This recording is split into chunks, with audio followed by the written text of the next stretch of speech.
Ito po, paparinig ko po sa inyo yung tila pahiwatig ni BP Sara. Ngayon, kung hindi po kayo naniniwala, kasi marami nagdududa sa akin, lahat ng sinasabi ko parang fake news lahat eh. Kayo na po ang makinig. Kung sa tingin po ninyo ay ito po ay naganap sa distrito po ni Chua. Ayan, alam nyo po, tuwan-tuwa ako kay BP Sara kasi tinitignan niya.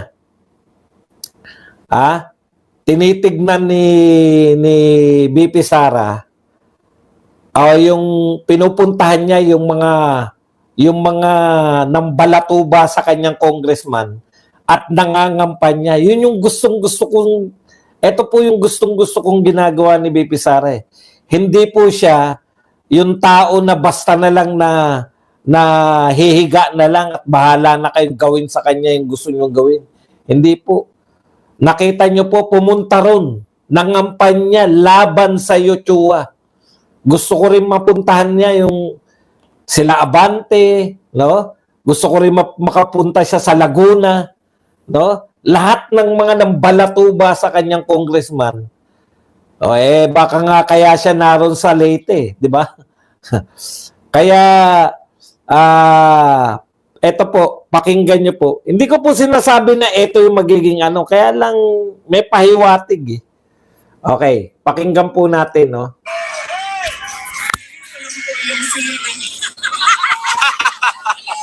Ayan, pinatanggal niya po yung kasi sabi niya, mangangampanya lang po ako. Pwede bang tanggalin muna yung seal ng Vice President? Okay, pero hindi po niya pinatanggal yung seal ng Vice President dahil may sinabi po siya, maaaring dinadala niya sa joke pero sa tingin ko magiging seryoso to balang araw eh. Thank you very much kay Gregory sa 5,000 won. Natin ng seal ng Office of the President.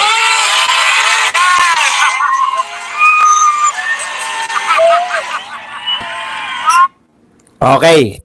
Kung hindi nyo po narinig, ang sinabi niya po, tatanggalin muna natin tong seal ng Vice President at papalit natin ng seal ng President. Di ba? Palaban po ang ating BP, no?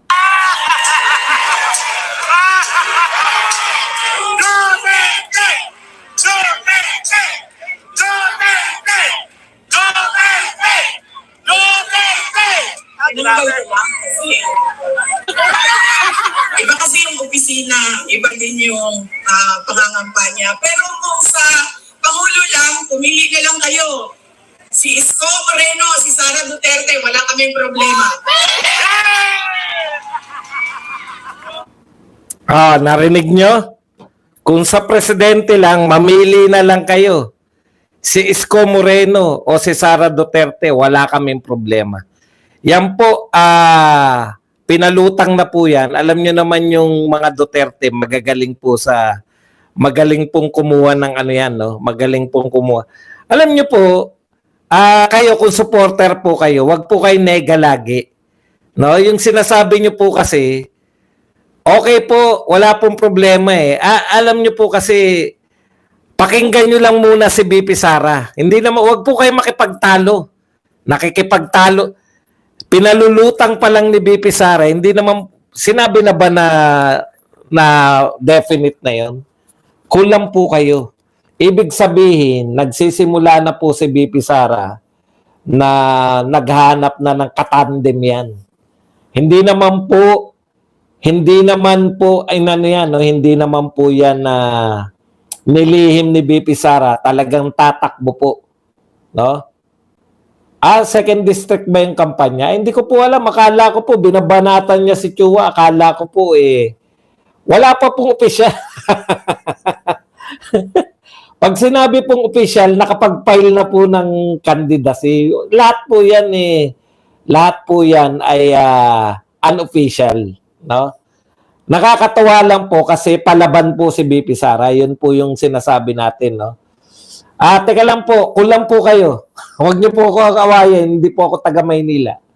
Ang ibig ko sabihin, kung yun man ay hindi distrito ni Chua, si Chua yung binabanatan niya. Okay? Hindi ko po alam. Chua, di ba? Tama ba? Si Chua ba binabanatan niya? Si Valeriano, mali po. Si Valeriano, yun yung bigotilyo. Yung bagutilyo, yun. O, yun. Si Bagutilyo pala. Pasensya na po, hindi ko po kabisado eh. Tignan nyo naman. Ganun lang po yung pag nagkakamali ka, aaminin mo lang. Pasensya na po kayo, hindi ko po kabisado yung Maynila. Si Valeriano po pala yung binabanatan ngayon. Si Chua din binanatan niya. Ayan, dalawa po ang binanatan niya. Okay? Okay na po yan. Pero nakakatuwa po kasi palaban po si BP Sara. Yung gustong-gusto po natin kay Tatay Digong, nakikita po natin sa kanya. Hindi niya po hinayaan na siya po ay winawalang hiya lang ng mga congressman. Yung mga nang walang hiya sa kanyang congressman, no? Si Chua at si Valeriano, ay binabanatan niya po ngayon. Di ba ang sarap? Dadayo ka ron, dadayo ka sa distrito, ng bumaba ng mga gumawa sa iyo ng mga walang galang na congressman sa iyo noon, ng mga bumabasto sa iyo noon. Dinayo mo sila para ikampanya na wag silang iboto. Ibig sabihin yung kalaban ni Lopez, hindi si Chua, yung Valeriano. Yan po. Yun, kilala ko na po si Bagutilyo yan, di ba? Sana sa Laguna rin, sana sa Batangas din. Doon sa distrito ni yung kapatid ni Dilima. Nakakatawa po kasi ito po yung mga ngayon naunawaan ko na kung bakit yung kapatid ni Dilima si Luistro. Ayan. Ang sarap mang asar ni BP Sara, no? Nakakatuwa. Si BP Sara, katulad ng tatay niya, alam niyo po, magtotohanan tayo. Hindi po lahat ng mga speeches ng mga politiko ay kagalak-galak, no? Yung hindi po lahat ng politiko nag-i-speech sa may entablado ay nakakagiliw. Si Sara Duterte po tsaka si Tatay Digong, namanan niya po yung yung wit, yung husay sa pagsasalita na hindi kinakailangang ma-effort na parang mga politiko. Normal na salitaan lang. Di ba? Yung ginagawa po ni BP Sara, napaka-normal na pananalita lang. Normal na salita. Tapos, hindi po yung siguro, pag ako, hindi po ganun, di ba?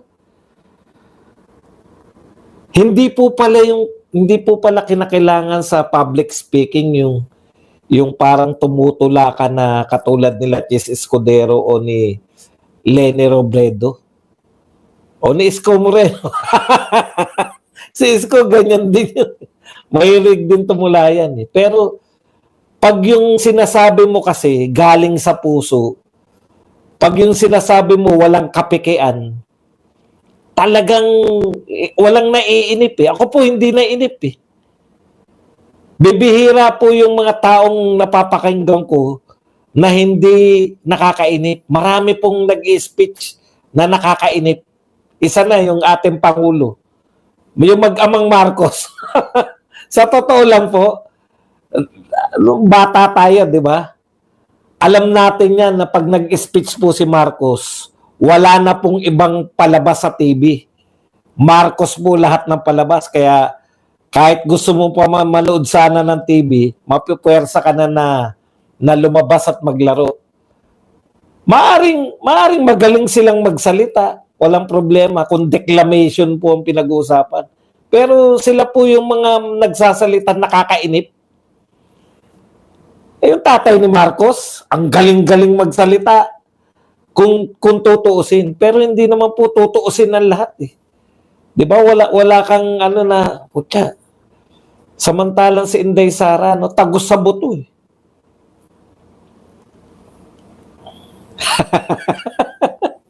Aray ko naman.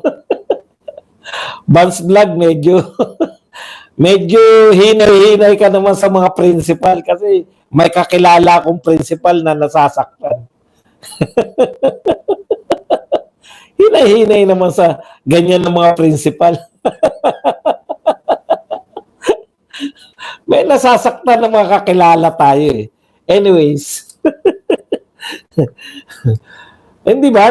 Nakakatuwa po na merong mga katulad nila Tatay Digong na at saka yung anak niya na hindi naman, wala namang special sa kanilang mga sinasabi. Walang special, wala ring mga intonation na magaganda, pero dahil nagsasalita sila mula sa totoo, no? Nagsasalita mula sa totoong pangyayari. Yeah. Okay.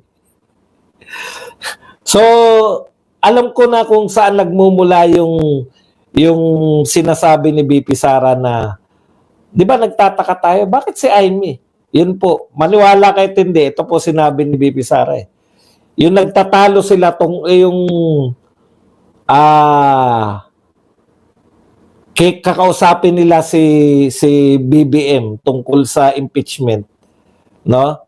Pero kakausapin niya si BBM sa impeachment, pero napunta yung usapan yata nila sa may pagpapalit ng konstitusyon. Nakipagtalo talaga si Amy Marcos sa kanyang kapatid tungkol sa pagpapalit ng konstitusyon. Talagang ayaw ni Amy. So, naisip ko kasi, ito ba si BP Sara seryoso dito kay Amy Marcos na endorso? Yan yung pala isipin sa akin eh. O, maaaring seryoso kasi nasaksihan niya eh. Wala kasi tayo dun. Anyways, kasi ang nasaksihan lang natin na yung pagkakanulo eh. Ang nasaksihan lang natin, siya yung naglalapit kay BP Sara. Siya yung naglapit kay BBM kay BP Sara. Nakakaawa po talagang tignan dahil binabanatan yung kapatid eh. Wala naman pong pronouncement si Amy Marcos na isinusumpa niya yung kapatid niya. Lahat naman pagmamahal sa kapatid. Naaawa rin siya sa kapatid. Anyways, okay.